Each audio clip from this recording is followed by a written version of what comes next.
राजस्थान में राजनेताओं से लेकर बदमाशों को भी लॉरेंस बिश्नोई गैंग का खौफ सताने लगा है। ताजा मामला जोधपुर के हार्डकोर अपराधी कैलाश मांझू से जुड़ा हुआ है। कैलाश मांझू की पत्नी ने पुलिस को एक परिवाद दिया है और सुरक्षा की मांग की है। कैलाश मांझू की पत्नी को यह आशंका है कि लॉरेंस की गैंग उनके स्थानीय दुश्मन के साथ मिलकर कैलाश मांझू पर हमला कर सकती है।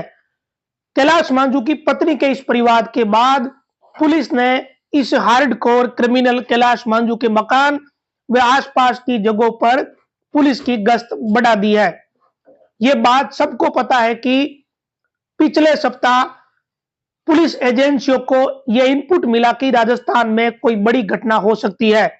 राजस्थान में लॉरेंस व रोहित गोदारा गैंग के शूटरों के आने की सूचना मिली थी। पहले यह सूचना चली कि ये शूटर नागौर आए हुए, फिर चर्चाएं चली कि जोधपुर भी जा सकते हैं। इसके बाद जोधपुर पुलिस अलर्ट पर है। गैंगों के बीच वर्चस्व व आपसी गैंगवार के इस झगड़े में कैलाश मांझू भी टारगेट पर हो सकता है। इस तरह की आशंका पुलिस की एजेंसियों को लगी है। वहीं कैलाश मांझू की पत्नी ने यह आशंका जताई है कि लॉरेंस गैंग व उसका एक रिश्तेदार मिलकर ये प्लानिंग कर रहे हैं कि कैलाश मांझू पर हमला किया जाए। उसकी पत्नी प्रियंका बिश्नोई ने जोधपुर में डीसीपी वेस्ट को इस संबंध में परिवाद दिया है। परिवाद में पति को पुलिस की सुरक्षा देने की मांग की है। पत्नी ने पति के ही एक रिश्तेदार पर लॉरेंस गैंग के साथ मिलकर पति की हत्या करने की प्लानिंग करने का अंदेशा जताया है।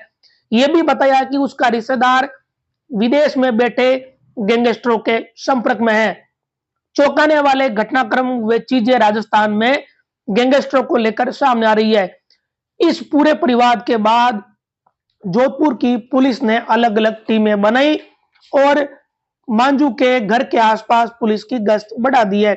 2 दिनों तक वितराग सिटी में हार्डकोर कैलाश मांझू के घर के आसपास पुलिस के जवानों को तैनात किया गया और अब उस इलाके में गश्त चल रही है। कैलाश मांझू भी कोई दूध का धुलावा नहीं है।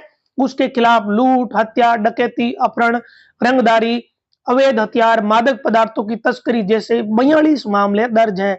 उसके खिलाफ पहला मामला वर्ष 2003 में दर्ज हुआ। यही नहीं, कैलाश मांझू अपने गांव का सरपंच भी रह चुका है। खुद के गांव में कैलाश मांझू व इसके परिवार का भयंकर दबदबा है। सरपंच रहने के बावजूद यह अपराध की दुनिया में आ गया और धीरे धीरे इसके खिलाफ 42 मुकदमे दर्ज हो गए। लॉरेंस गैंग से इसकी दुश्मनी तब हुई जब लॉरेंस गैंग ने जोधपुर व मारवाड़ के इलाके में अपनी एंट्री करी। यहां कैलाश मांझू व लॉरेंस गैंग के हित टकराने लगे क्योंकि इस पूरे क्षेत्र में कैलाश मांझू काफी हावी रहा था।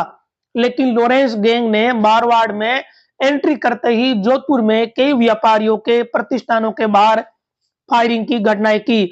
यहां तक कि एक व्यापारी की तो हत्या भी हो गई। इन सारे घटनाक्रमों के चलते कैलाश मांझू गैंग व लॉरेंस गैंग के बीच लगातार दुश्मनी बढ़ती गई। कैलाश मांझू की स्थानीय स्तर पर भी कई गैंगस्टरों से दुश्मनियां चल रही थी। ऐसे में मांझू के स्थानीय दुश्मन लॉरेंस के साथ मिल गए और मांझू को ठिकाने लगाने के लिए कई बार इस तरह के षड्यंत्र रचे गए। ताजा घटनाक्रम राजस्थान के कई जिलों में चल रहा है जिसमें राजनेताओं से लेकर गैंगस्टरों पर हमले की आशंका जताई जा रही है। जो एजेंसियों ने राजस्थान पुलिस को इनपुट दिया उसके आधार पर हर उस व्यक्ति की सुरक्षा की जा रही है जिसे खतरे की आशंका है। सबको पता है कि सबसे पहले सुरक्षा 25 तारीख की रात में हनुमान बेनीवाल को दी गई, उसके बाद सुरक्षा मुकेश बाकर को दी गई और उसके बाद कैलाश मांझू की भी सुरक्षा बढ़ी गई है। जहां उसका परिवार रहता है वहां 1-2 दिन पुलिस तैनात रही, फिर उस इलाके में पुलिस की गश्त बढ़ाई गई। कुल मिलाकर यह कह सकते हैं कि लॉरेंस बिश्नोई की गैंग का खौफ इतना है कि नेताओं से लेकर हार्डकोर अपराधियों के मामलों में भी पुलिस सतर्कता बरत रही है। आने वाले दिनों में अभी वर्तमान में पुलिस का इन्वेस्टिगेशन चल रहा है। अभी यह पता नहीं चल सका है कि शूटर वास्तव में कौन थे, किसके लिए आए थे, ये जो इनपुट मिला है इसकी वास्तविकता क्या है। इनपुट की वास्तविकता पता नहीं चलने के कारण ही पुलिस संभावित हर व्यक्ति की सुरक्षा बढ़ा रही है, जिसे खतरा है।